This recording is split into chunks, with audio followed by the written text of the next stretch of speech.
So hello students, good afternoon, good evening. जब भी ये आप देख रहे हो मेरा पहला लेक्चर, आज का चैप्टर है केमिकल रिएक्शन एंड इक्वेशन। ये अपना चैप्टर फर्स्ट है क्लास 10th का। तो अब केमिकल रिएक्शन एंड इक्वेशन ये होती क्या, अगर मैं हिंदी में बात करूँ, केमिकल रिएक्शन का मतलब क्या होता है, यानी कि रासायनिक प्रक्रिया, ठीक है। एंड इक्वेशन, इक्वेशन का मतलब आप जानते होंगे, मैथ में आपने पढ़ा ही होगा। तो हम अपने आसपास देखते हैं डेली लाइफ में, हम अपने आसपास डेली लाइफ में देखते हैं तो आपने नोटिस नहीं किया होगा, लेकिन हर जगह एक केमिकल रिएक्शन होती है, रासायनिक प्रक्रिया होती है। जैसे कि आपने देखा हो कि अगर आपने दूध को ऐसी मतलब अपने कमरे में रख दिया हो तो थोड़ी देर बाद देखेंगे दूध फट जाता है, ठीक है। अगर आप उसको अपने तवा को या फिर कोई भी ऐसी जो मेटल की बनी हुई चीज़ है उसको हम अगर हम वायु में रख दें, एटमॉस्फेयर में रख दें, तो देखते हैं कि उसके ऊपर ह्यूमिडिटी कुछ जंग वंग टाइप की लग जाती है, ठीक है। और ऐसे भी जैसे खाना पकना, खाना कैसे पकता है, वो भी एक केमिकल रिएक्शन ही होता है, ठीक है। तो एवरीथिंग इन आवर सराउंडिंग, हर जगह एक केमिकल रिएक्शन होता है, हर जगह एक केमिकल चेंज होता है, ठीक है। तो इसी पे अपना एक टॉपिक है, और ये अपना टॉपिक है केमिकल रिएक्शन एंड इक्वेशन, और यहाँ पे अपने लिए एक एक्टिविटी दे रखी है, ठीक है। तो आप ये एक्टिविटी पढ़ लीजिएगा। इस एक्टिविटी में ये बताया गया है कि मैग्नीशियम रिबन को हम लोगों ने एयर के साथ रिएक्ट कराया तो क्या बना, किस तरीके का रिएक्शन हुआ, ठीक है। तो यहाँ पे बताया हुआ है, आप एक्टिविटीज़ पढ़ लीजिएगा। You must have notice that magnesium ribbon burn with where a dazzling flame and after burning it converts into a white powder. This white powder is magnesium oxide. इसमें बोला है कि एक्टिविटी करने के बाद आप ये मतलब ऑब्जर्व करेंगे कि जो मैग्नीशियम रिबन होता है, मैग्नीशियम रिबन एक पतली सी पट्टी होती है, उसको आप अगर एयर के कांटेक्ट में लाएंगे फ्लेम के साथ तो वो एक आवाज़, जैसे कि पटाखे की आवाज़ होती है, चटर पटर की, उस टाइप की आवाज़ निकलती है, ठीक है। और वो फिर बाद में वो जल के पूरा एक वाइट पाउडर में बन जाता है, और वो वाइट पाउडर जो होता है वो मैग्नीशियम ऑक्साइड होता है, ठीक है। अब आगे, how it is form due to reaction that takes place between magnesium and oxygen present in air. अब बात आती है कि ये हुआ कैसे, ये जो मैग्नीशियम रिबन है ये मैग्नीशियम ऑक्साइड में बदला कैसे। तो इसका ये कारण है कि जैसे ही हम मैग्नीशियम रिबन को वो रिएक्ट कराते हैं ऑक्सीजन की प्रेजेंट में, रिएक्शन का मतलब एक दूसरे के रिएक्शन कराना, ठीक है। ऑक्सीजन के प्रेजेंट में जैसे रिएक्शन कराते हैं तो ये मैग्नीशियम ऑक्साइड बनता है, ठीक है। तो अपनी तीसरी एक्टिविटी है 1.3। इसमें बताया गया है कि कॉनिकल फ्लक्स, यानी कि कोई भी एक मतलब लकड़ी का फ्लक्स होता है जिससे ढक्कन लगाते हैं, जिसे आप ढक्कन भी कह सकते हैं, उसको लेना है, ठीक है। और उसके अंदर जिंक ग्रेनुल्स, कुछ जिंक के टुकड़े डाल देना, ठीक है। और उसके साथ हमें डाइल्यूट हाइड्रोक्लोरिक या फिर सल्फ्यूरिक एसिड, यानी कि जो HCl होता है और सल्फ्यूरिक एसिड जो अपना H2SO4 होता है, उसको उसमें ऐड करना है, ठीक है। लेकिन यहाँ पे एक क्वेश्चन के तौर पे दे रखा है कि इसको ऐड करते समय मतलब सावधानी बरतनी चाहिए, ठीक है। तो अब हमें ये पता करना है कि जो डाइल्यूट HCl है, ठीक है, और जिंक ग्रेनुल्स है, इन दोनों का रिएक्शन होता है तो क्या होता है, इसमें क्या ऑब्जर्वेशन होती है, ठीक है। तो यहाँ पे ये दे रखा है, इस एक्टिविटी की मदद से क्या कंक्लूजन निकलता है इन केमिकल रिएक्शन में भी। तो from that 3 activities performed here it can be said that any of following observation help us to determine whether a chemical reaction has taken place, ठीक है। तो इसका मतलब ये हुआ है कि अब जो यहाँ पे रिएक्शन हुई है ये एक तरीके के केमिकल रिएक्शन है, ठीक है। क्योंकि केमिकल रिएक्शन आपको पता होगा, केमिकल रिएक्शन दो की दोबारा रिवर्स नहीं हो सकती है, दोबारा चेंज नहीं हो सकती है। अगर यहाँ पे कोई भी एक प्रोडक्ट बनता है रिएक्ट करके तो वो दोबारा चेंज नहीं हो सकता, इसलिए केमिकल चेंज है।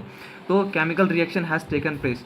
तो अब केमिकल रिएक्शन किस टेकन प्लेस लिया है, ठीक है। तो अब इसकी बात कर लेते हैं। तो chemical reaction has taken place, यानी कुछ पॉइंट है जो कि केमिकल रिएक्शन के द्वारा हमने देखे हैं, जो कि हमने एक्टिविटी 1.3 और 1.1 में भी पढ़ा है। तो पहला आता है चेंज इन स्टेट, यानी कि जो उसका स्टेट है उसमें बदलाव, जो उसका रूप है, स्वरूप, जिसे हम स्वरूप कह सकते हैं। जैसे कि चेंज इन स्टेट, आपने उस मैग्नीशियम रिबन के कंपाउंड में देखा होगा कि मैग्नीशियम रिबन को पहले वो एक पट्टी की तरह होता है, पतली पट्टी, उसको जब हम ऑक्सीजन के प्रेजेंट में रिएक्ट कराते हैं तो वो एक पाउडर के फॉर्म में बदल जाता है, ठीक है। तो ये एक स्टेट ही तो बदला है, पहले वो सॉलिड से था एक पट्टी के रूप में, फिर बाद में वो पाउडर के रूप में हो गया, ठीक है। तो उसने अपना स्वरूप बदला। दूसरा हमने देखा कि change in colour,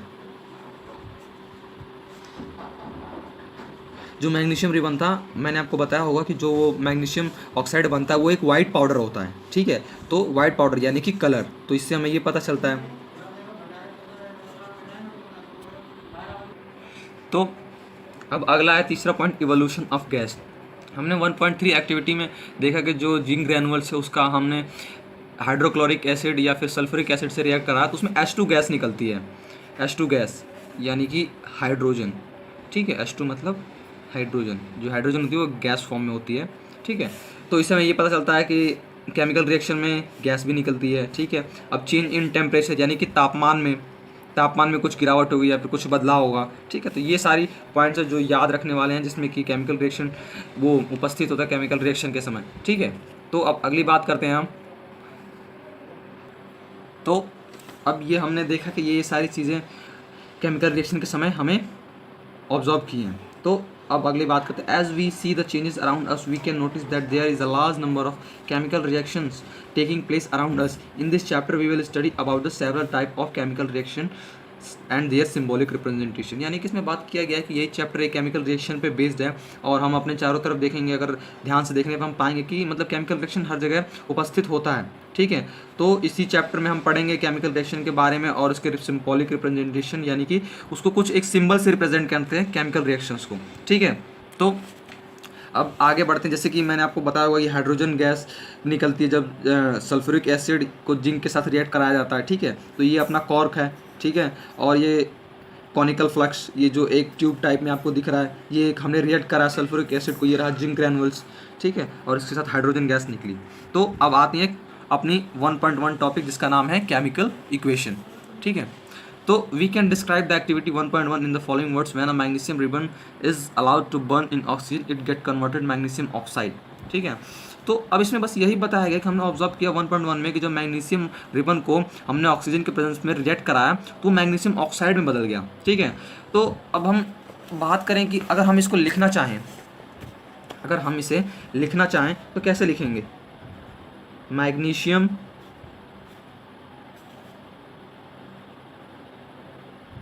ribbon plus oxygen तो फॉर्म हुआ अपना मैग्नीशियम ऑक्साइड। अगर हम इक्वेशन के फॉर्म में लिखें तो ऐसे लिखने कहेंगे, ठीक है।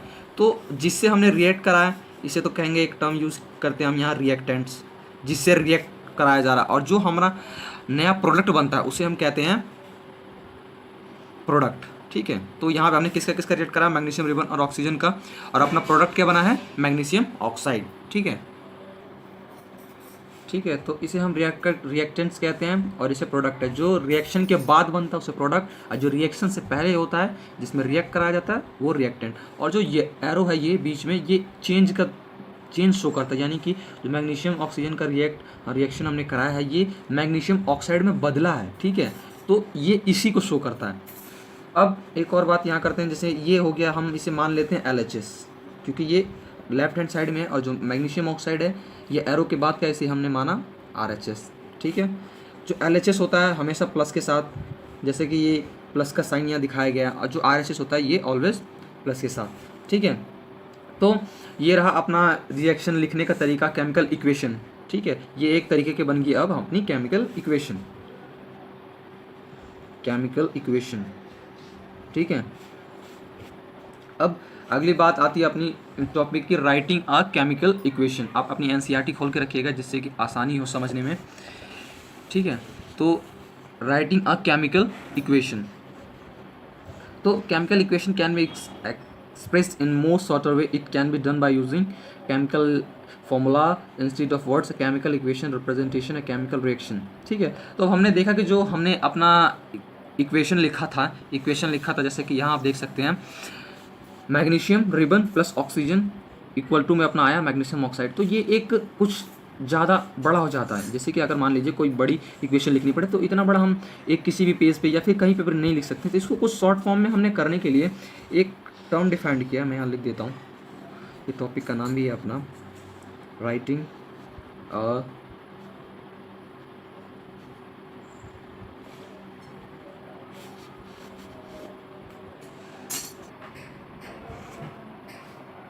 ठीक है, राइटिंग अ केमिकल इक्वेशन। तो अब लिखते हैं ये इक्वेशन को लिखते कैसे हैं। अब इतने बड़ी तो हम लिख नहीं सकते हैं, जैसे कि ये हमने यहाँ पर देखा magnesium ribbon oxygen plus magnesium oxide, कुछ ज़्यादा लेंथी हो जाता है। तो इसको शॉर्टर करने के लिए हमने केमिकल इक्वेशन डिराइव किया, ठीक है। तो मैग्नीशियम ऑक्सीजन हमने क्या बनाया, मैग्नीशियम ऑक्साइड। तो हम इक्वेशन के फॉर्म में से कैसे लिखेंगे। मैग्नीशियम को आपको पता होगा, मैग्नीशियम को हम Mg से डिनोट करते हैं, ऑक्सीजन को O2 से, और मैग्नीशियम ऑक्साइड किसी भी ऑक्साइड यानी ऑक्सीजन, यानी O यहाँ लग गया, मैग्नीशियम का मतलब मैग्नीशियम, ठीक है।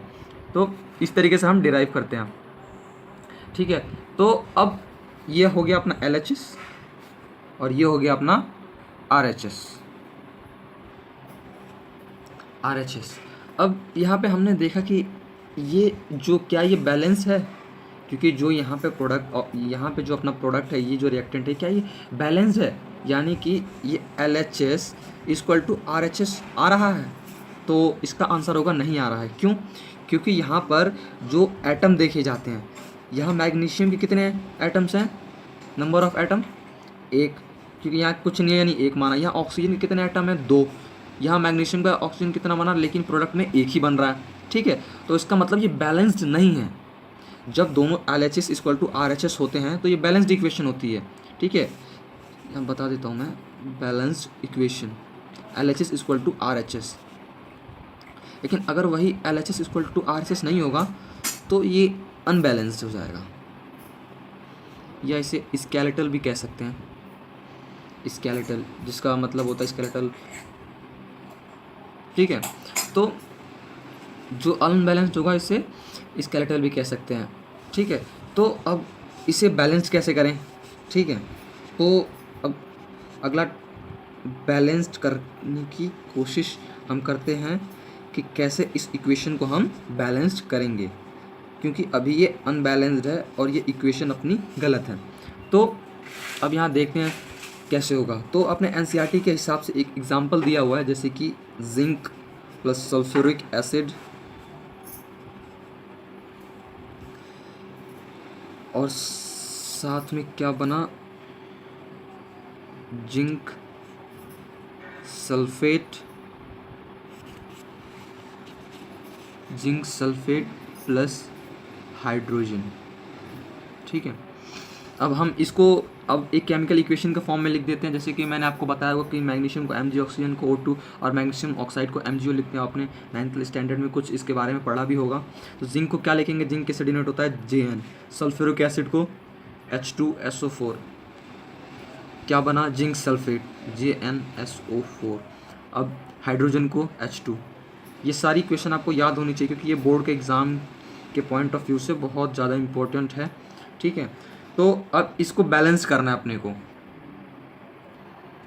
तो अब हमने एक टेबल बनानी है जिसके हिसाब से हमें पता लग जाए कि बैलेंस कैसे कर सकते हैं हम। तो हमने देखा कि एलिमेंट कौन कौन से हैं, जो कि जिंक, हाइड्रोजन, सल्फर, ऑक्सीजन। ठीक है, तो ये याद रहना चाहिए। जिंक हो गया अपने पास, उसके बाद हाइड्रोजन, उसके बाद सल्फर, उसके बाद ऑक्सीजन। अब LHS, number of atoms in LHS यानी ये वाला हिस्सा LHS, ये वाला हिस्सा RHS। ठीक है, LHS में कौन कौन से हैं, जिंक का एटम कितना है, यानी 1, ये कुछ नहीं यानी 1 माना।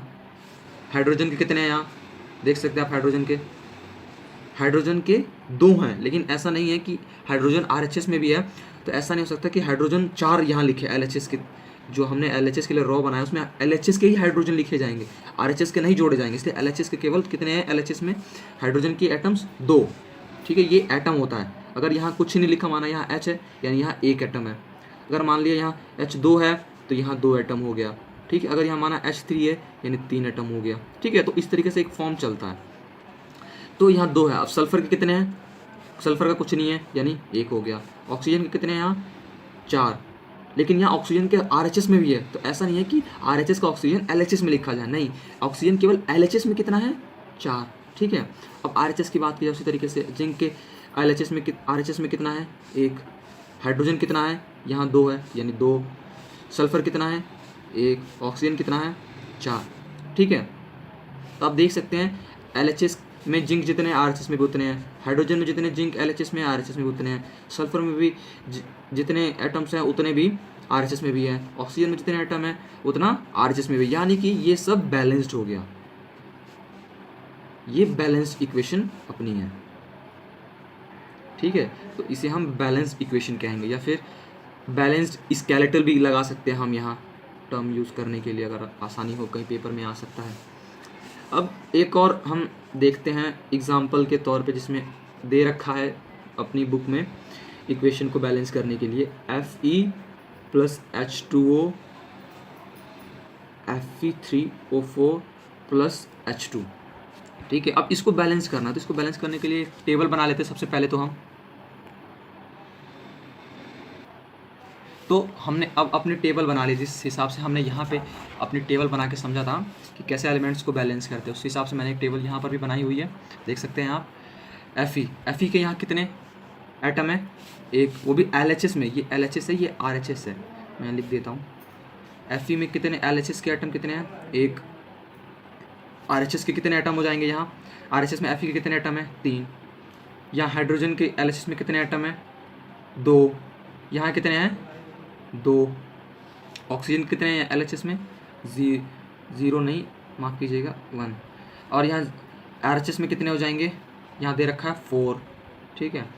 तो अब हम यहाँ देख सकते हैं कि ये बैलेंस्ड नहीं है। क्यों? क्योंकि Fe जितना LHS में है RHS उतना नहीं है। हाइड्रोजन भी की बात करें तो हाइड्रोजन तो है, लेकिन जो ऑक्सीजन है नहीं है। बैलेंस होने के लिए ये तीनों बैलेंस होना चाहिए, ये इसके इक्वल, हाइड्रोजन भी इसके इक्वल, ऑक्सीजन भी इसके इक्वल, ठीक है। तो अब हम इसे बैलेंस करते हैं, ठीक है। बैलेंस्ड पहले बताते हैं कैसे होता है। अब स्टार्टिंग से करते हैं। ये Fe है, यहाँ Fe3 है, ठीक है। तो अब इसे तो हम Fe3 है, तो हमें इसे बराबर कैसे करना होगा? यहाँ पे 3, यहाँ Fe के भी 3 होने चाहिए, तो यहाँ हमने 3 लगाया, ठीक है, 3 लगा दिया, चलिए ठीक है। अब Fe तो बैलेंस हो गया। अब ऑक्सीजन की बात करते हैं। ऑक्सीजन यहाँ कितना है? 4। ऑक्सीजन यहाँ 4 है, ठीक है। तो यहाँ पर भी 4 ऑक्सीजन होने चाहिए, लेकिन यहाँ एक ही ऑक्सीजन है, तो 4 यहाँ करने के लिए क्या करेंगे? यहाँ 4 से मल्टीप्लाई करेंगे, ये multiply 4H2O Fe3O4 plus H2, ठीक है। 4 से मल्टीप्लाई करेंगे तो अपना ऑक्सीजन इसके बराबर आ जाएगा। लेकिन हमने देखा कि मल्टीप्लाई किया तो हमने एक ही कंपाउंड, एक ही ये चीज़ है, H2O अपना जो होता है क्या होता है? वाटर होता है, ठीक है। H2O अपना होता है वाटर, ठीक है, ये एक ही है। तो हमने जैसे ही ऑक्सीजन के साथ मल्टीप्लाई किया, ऑक्सीजन के एटम हमने बैलेंस करने की कोशिश की, वैसे ही देखा कि ऑक्सीजन के साथ साथ तो ये हाइड्रोजन के साथ भी बैलेंस हो रहा है। यानी कि अगर हम बात करें, यहाँ मैं बताता हूँ, जैसे कि H2O को हमने 4 से मल्टीप्लाई किया तो ये क्या बन जाएगा? हाइड्रोजन के भी एटम से मल्टीप्लाई हो जाएगा, यानी कि 4 को 2 से करेंगे तो ये हाइड्रोजन 8 बन जाएगा, लेकिन ऑक्सीजन O4 हो जाएगा, ठीक है। ऑक्सीजन तो यहाँ बैलेंस्ड हो गया, लेकिन जो हाइड्रोजन है वो बैलेंस नहीं हो पाएगा। तो अब हम इसे करके देखते हैं। यहाँ ऑक्सीजन तो बैलेंस हो गया, लेकिन अब यहाँ हाइड्रोजन 8 हो गया और यहाँ हाइड्रोजन 2 ही रह गया, ठीक है। यहाँ हाइड्रोजन 8 हो गया, लेकिन यहाँ हाइड्रोजन 2 हो गया। तो अब यहाँ 2 है, तो यानी यहाँ 8 है, तो यहाँ पर भी 8 हाइड्रोजन होने चाहिए। तो यहाँ हम फिर से 4 से मल्टीप्लाई कर देंगे, 4 से यहाँ मल्टीप्लाई कर देंगे। Fe3O4 4H2, ठीक है। तो ये अपना बैलेंस हो गया। अब देख सकते हैं आप यहाँ कि हमने Fe को पहले 3 से मल्टीप्लाई किया तो यहाँ 3 हो गया, ठीक है। अब हाइड्रोजन को पहले यहाँ 4 से किया था हमने पूरे इसी 2 कंपाउंड में, तो ये भी अपना 4 से हो गया, ठीक है। अब ऑक्सीजन है, ऑक्सीजन को हमने यहाँ 4 से किया और यहाँ ऐसे ही रहने दिया, तो ये अपना बैलेंस हो गया। तो मैं दोबारा आपको बता देता हूँ, रिपीट करता हूँ। पहले जो फेरस है, यानी कि जो अपना ये आयरन, Fe को हम अपना आयरन कहते हैं, आयरन कहते हैं इसे, आयरन के एलिमेंट को डिनोट किया जाता है Fe से, याद रहे ये। तो Fe3 के इसमें देखा कि Fe के इसमें 1 है, इसमें 3 है, तो पहले इसको बैलेंस किया, तो यानी 3 से यहाँ मल्टीप्लाई कर देते हैं, Fe के 3 एटम्स बन गए। अब देखा कि ऑक्सीजन की बात करते हैं, ऑक्सीजन यहाँ 4 है, तो हमने यहाँ सोचा कि यहाँ पे भी ऑक्सीजन 4 होना चाहिए, इसलिए यहाँ 4 से मल्टीप्लाई किया। अब 4 से जैसे ही मल्टीप्लाई किया, ऑक्सीजन तो 4 हो गया, लेकिन जो हाइड्रोजन है वो 8 बन गया, इसके साथ भी तो मल्टीप्लाई होगा ही नीचे वाले, तो ये 8 बन गया। तो अब यहाँ पर 8 हाइड्रोजन के एटम हो गए, लेकिन यहाँ हाइड्रोजन के 2 ही एटम हैं, यहाँ 8 हैं, यहाँ 8 है, तो यहाँ 2 हैं। तो अब यहाँ पर भी 8 हाइड्रोजन के एटम होना चाहिए, यहाँ पर भी 8। देखा कि यहाँ तो 8 हाइड्रोजन के एटम हैं, हो रहे हैं, यहाँ केवल हम 4 से मल्टीप्लाई कर देंगे तो अपना काम हो जाएगा, यानी कि हमने इसके साथ मल्टीप्लाई कर दिया। तो ये अपना हो गया अपना बैलेंस्ड इक्वेशन, ठीक है। बैलेंस्ड इक्वेशन हमने ये कर दिया। अब आगे बात करते हैं। तो हमने इसे बैलेंस कर लिया। अब इस बैलेंस इक्वेशन को हम एक नाम देते हैं, डिफाइंड किया है नाम, hit and trial method. Hit and trial method, जिस मेथड से हमने इसको बैलेंस किया इसे हम हिट एंड ट्रायल मेथड कहते हैं। यह नाम आपको याद होना चाहिए, क्योंकि इसमें जो ये इस छोटे छोटे नंबर होते हैं, ये होल नंबर आपको पता होगा, 1 से लेकर इन्फिनिटी तक को होल नंबर माना जाता है। तो जितने भी सारे होल नंबर है, ये एक दूसरे को हिट करते हैं। जैसे यहाँ 3 है, तो यहाँ हमने 3 करने की कोशिश की, यहाँ जैसे हाइड्रोजन ऑक्सीजन 4 एटम है, यहाँ पर भी 4 करने को, एक दूसरे को हिट करते हैं, एक दूसरे को इक्वल होना चाहते हैं, इसलिए इसे हिट एंड ट्रायल मेथड। तो अब ये तो रही बात। अब हमने जब रिएक्शन लिखी थी मैग्नीशियम ऑक्साइड की ऑक्सीजन के साथ, तो हमें पता था कि मैग्नीशियम रिबन था वो सॉलिड में था और जो ऑक्सीजन था वो एयर फॉर्म में थी, यानी गैस फॉर्म में थी, ठीक है। तो अब हमें इस रिएक्शन से तो ये सब पता नहीं चल पा रहा है कि ये फेरस जो है, जो आयरन है, ये क्या है, ये कौन सा, किस स्टेट में, इनकी स्टेट के बारे में हमें कुछ पता नहीं चल पा रहा है। तो इसलिए हम लोगों ने कुछ नोटेशन यहाँ यूज़ किया है, जैसे कि गैसेस के लिए जी यूज़ करते हैं, लिक्विड के लिए एल, एक्वस के लिए AQ एंड सॉलिड के लिए S, ठीक है। तो अपना फेरस कैसा होता है, सॉलिड में होता है। H2O कैसा होता है, H2O, ठीक है। और जो Fe3O4 में ये कैसे आएगा, S में, ठीक है। और जो हाइड्रोजन होगा वो किस फॉर्म में आएगा, गैसेस फॉर्म में, ठीक है। तो ये अपना था, जिससे कि हमें ये पता लग सकता है कि ये इनकी स्टेट कैसे पता कर सकते हैं इस इक्वेशन की मदद से, ठीक है। अब आगे एक और केमिकल इक्वेशन दे रखी है आगे, जैसे कि एक इक्वेशन दी हुई है एग्जांपल के तौर पे, कि कुछ टाइम पे ऐसा होता है कि यहाँ पे कुछ कैटलिस्ट यूज़ करते हैं, जैसे कि हम मान लीजिए कि कोई भी रिएक्शन कर रहे हैं तो हाई टेम्परेचर पे कर रहे हैं, ठीक है। तो हम मान लीजिए किसी को टेम्परेचर पे कर देते हैं, हाई टेम्परेचर पे, हमें फिर हमें टेम्परेचर के लिए कैसे पता लगेगा कि टेम्परेचर कैसे होना चाहिए, या फिर कोई भी कैटलिस्ट का मतलब रिएक्शन को कम करने के लिए, फिर ज़्यादा करने के लिए रिएक्शन पे इफेक्ट करता है कैटलिस्ट, उसकी मदद से रिएक्शन को हम ज़्यादा कर सकते हैं और कम कर सकते हैं। तो हम उन सब को कैसे डिनोट करेंगे, तो जैसे कि यहाँ पे एग्जांपल दे रखा है, जैसे CO2 और यहाँ G होगा, गैसेस फॉर्म में है, H2 किस फॉर्म में है, गैसेस फॉर्म में है, ठीक है। CH3OH किस में होता है, ये किस में होता है, लिक्विड फॉर्म में, ठीक है। तो अब जैसे कि हमने इसको रिएक्ट कराया, ठीक है, हमने इसको रिएक्ट कराया टेम्परेचर पे यानी कि एटमॉस्फेरिक प्रेशर, ठीक है, प्रेशर पे। तो हम यहाँ पे लिखेंगे जैसे कि 340 जो भी है अपना, ये NCERT के हिसाब से 300 एटमॉस्फेरिक, 340 एटमॉस्फेरिक प्रेशर। वैसे ही एक और दे रखा है CO2 जो कि एक्वस होता है, याद रहे साइन। तो यहाँ पे एक और एग्जांपल दे रखा है, जैसे कि कार्बन डाइऑक्साइड जो कि अपना एक्वस में है, ठीक है, H2O जो कि लिक्विड में है, और ये अपना फॉर्म हुआ है, इसको हम C6H12O6, इसको हम कहते हैं ग्लूकोज, ठीक है, ये ग्लूकोज होता है 6,6H12O6, ये एक्वस में है। ऑक्सीजन किस में हो जाएगा अपना, ऑक्सीजन अपना हो जाएगा एक्वस, और ये H2 किस में हो जाएगा, लिक्विड में, यानी कि वाटर, ठीक है। अब ये देखना है कि इसमें एक और चीज़ है कि इसमें बैलेंस्ड इक्वेशन में हमें देखनी पड़ेगी बैलेंस है कि नहीं। यहाँ 6 कार्बन है, यहाँ 6 कार्बन लग दिया। यहाँ हाइड्रोजन RHS में कितने हैं, 12 इसके हो गए, और 12 और 2 14 हो गया, ठीक है। तो यहाँ इस हिसाब से 12 हमने लगाया, ठीक है। अब यहाँ पर ऑक्सीजन, यहाँ पे ऑक्सीजन कितने हो गए, 6 यहाँ हो गए, यहाँ लेकिन फिर 12 6 18, ठीक है, 18, यानी कि यहाँ पर तो 6 हैं, ठीक है, लेकिन यहाँ पे 2 है, तो यहाँ पे 6 लगाया, 6 दूनी 12, 12 और 6 18, ठीक है। तो इधर में हो गया। अब H2O यहाँ देखते हैं, H2O यहाँ कितने हैं, देख सकते हैं आप 12, ठीक है, लेकिन यहाँ हाइड्रोजन के एटम उससे कम है, तो यहाँ उसके बैलेंस करने के लिए हमने यहाँ 6 लगाया, ठीक है। तो ये हो गई अपनी इक्वेशन बन गई। लेकिन मैंने बताया था कि कुछ समय पे ऐसा होता है, जैसे कि ये हो गया, ये प्लांट्स जो अपना खाना बनाते हैं उसकी इक्वेशन है, कार्बन डाइऑक्साइड और वाटर की के साथ रिएक्ट करके, वो भी सनलाइट की प्रेजेंस में और क्लोरोफिल की प्रेजेंस में ये बनाते हैं। तो जो ये होता है, ये हम कहाँ लिखेंगे, कैसे लिखेंगे, तो ये हम ऐसे लिखते हैं, सनलाइट की प्रेजेंस में और क्लोरोफिल की प्रेजेंस में, इस एरो के ऊपर और एरो के नीचे। तो ये अपनी इक्वेशन है, और इस तरीके से कुछ जो कि कंडीशन होती है, जैसे कि टेम्परेचर, प्रेशर, कैटलिस्ट, जो कि इंडिकेट करते हैं, ये एरो पर ही लिखे जाते हैं, ठीक है। तो ये अपना यहीं ख़त्म होता है। अगले नेक्स्ट लेक्चर में हम स्टार्ट करेंगे type of chemical reaction. Thank you.